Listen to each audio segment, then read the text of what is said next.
चलिए next question है हमारे पास question number 11। Bhaichung's father is 26 years younger than Bhaichung's grandfather. ठीक है, क्या बोला है कि बाईचुंग्स के जो फादर है वो 26 ईयर्स यंगर है बाईचुंग्स के ग्रैंडफादर से।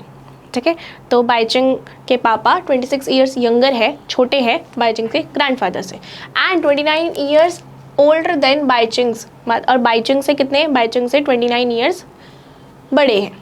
ठीक है, ये बाईचुंग के फादर की बात की जा रही है, तो हम बाईचुंग के फादर को ही क्या कर लेते हैं, लेट कर लेते हैं उन्हीं की एज x। सो हम कह रहे हैं लेट द प्रेजेंट एज की बात की जा रही है, तो प्रेजेंट एज ऑफ बाईचुंग्स फादर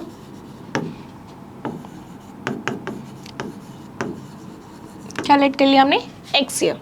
ठीक है, तो बाईचुंग के फादर की एज हमने x ईयर लेट कर ली। अब किसकी बात की है, बाईचुंग के ग्रैंडफादर की, तो हम उनकी ग्रैंडफादर की भी बात कर लेते हैं। तो बाईचुंग के ग्रैंडफादर की एज क्या होगी,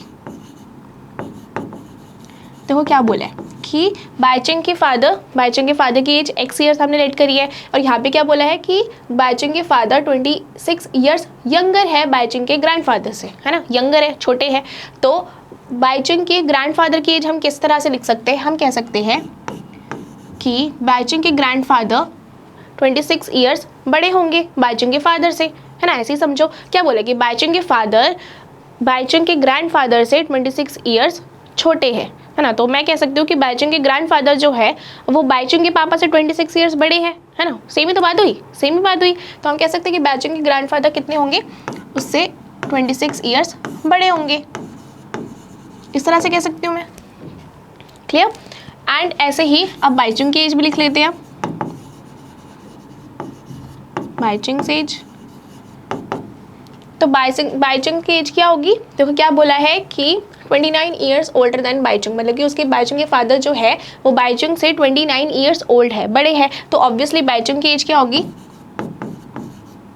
क्यों, सेम ग्रैंडफादर वाला फंडा लगेगा, बिल्कुल सेम, क्योंकि अगर बाईचुंग के पापा 29 ईयर्स उनसे बाईचुंग से बड़े हैं, तो मैं क्या कह सकती हूँ, बाईचुंग की एज बाईचुंग के फादर से 29 ईयर्स छोटी होगी, है ना, 29 ईयर्स कम होगी। तो हम क्या कर देंगे, x माइनस 29 ईयर्स, जितने उसके फादर की एज है उसमें से 29 माइनस कर देंगे, तो हमारे पास क्या आ जाएगा, बाईचुंग की एज आ जाएगी, सिंपल।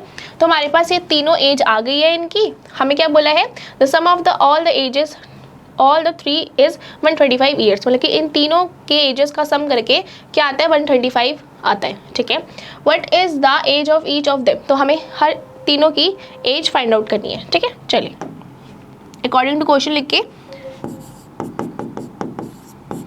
स्टार्ट करते हैं। सो क्या है, तीनों की एज को हमें ऐड करना है, तो x plus 26 plus x minus 29, साथ में लिख देती हूँ x plus 26 plus x minus 29 is equal to किसके इक्वल होगा, 135 के इक्वल है। चलिए इसे सॉल्व करेंगे तो देखो x और x क्या हो जाएगा, 3x के इक्वल आ जाएगा, एंड यहाँ पर क्या है 26 माइनस 29, तो यहाँ पे प्लस माइनस माइनस हो जाएगा, 29 में से 6 गया तो 26 गया तो 3 बचा, एंड 29 ग्रेटर नंबर था तो माइनस का साइन लग गया, इज इक्वल टू 135। तो आ जाएगा आपके पास 3x is equal to 135 plus ये माइनस 3 वहाँ पे चला जाएगा तो प्लस 3 हो जाएगा, और 3x किसके इक्वल आ जाएगा, 138 के इक्वल, x आ जाएगा 138 अपॉन 3। ठीक है, किसके इक्वल आ जाएगा, 138 अपॉन 3। इसको सॉल्व करते हैं तो ये आ जाएगा 3 4 ज़ा 12 एंड 3 6 ज़ा 24। तो x मतलब कि बाईचुंग के फादर की एज तो आ गई। अब हमें तीनों की एज फाइंड आउट करनी है, तो हम एक एक करके लिख लेते हैं। बाईचुंग्स फादर लिख लेते हैं, एज तो हम लिख ही रहे हैं। बाईचुंग के फादर की एज कितनी आ जाएगी, 46, जो कि हमने x ही माना था, तो 46 ईयर्स तो बाईचुंग के फादर की एज आ गई। नेक्स्ट बाईचुंग्स ग्रैंडफादर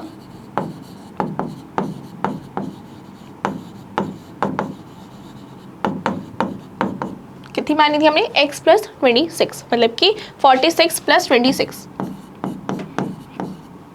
तो किसके इक्वल आ जाएगा आपके पास 12, क्या आ जाएगा 72 ईयर्स के इक्वल। तो इसका मतलब कि बाईचुंग के ग्रैंडफादर की एज कितनी होगी, 72 ईयर्स। ऐसे ही बाईचुंग की एज कितनी हो जाएगी अब? बाईचुंग की एज हो जाएगी x माइनस 29, है ना। x माइनस 29 ईयर्स ली थी हमने, तो हम क्या कर देंगे x माइनस 29 मतलब कि 46 माइनस 29, है ना। यह आ जाएगा आपके पास, तो यह आ जाएगा आपके पास 17 के इक्वल।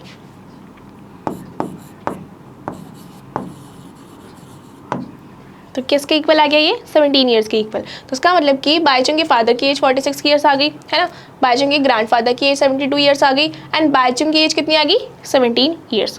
फाइन। तो यहाँ पे हमने तीनों की ही एज फाइंड आउट कर ली। सो नेक्स्ट क्वेश्चन की तरफ मूव करते हैं आगे।